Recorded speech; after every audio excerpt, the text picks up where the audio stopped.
Asosan o'zimni yuzimdagi problemalar, men yuzim problemani ko'rib bo'lgan. 11 yoshimdan o'zim kosmetologiyada ko'rigida bo'lganim uchun qiziqqanman.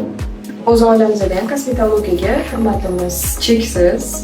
Kosmetolog ko'rigiga постоянно borib turamiz. Yuzimizdagi chistkaga, kortizoterapiya va boshqa muolajalarga ham, vitaminlarga ham borib turamiz. Shu qiziqishim sababli Muxlisa Ravshanovnani shogirdlik kurslariga yozildim.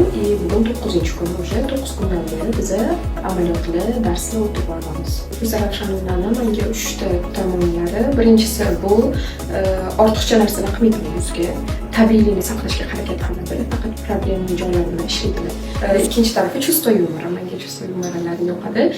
Kulib dars o'tib, har doim quvnoq dars o'tganmiz biz.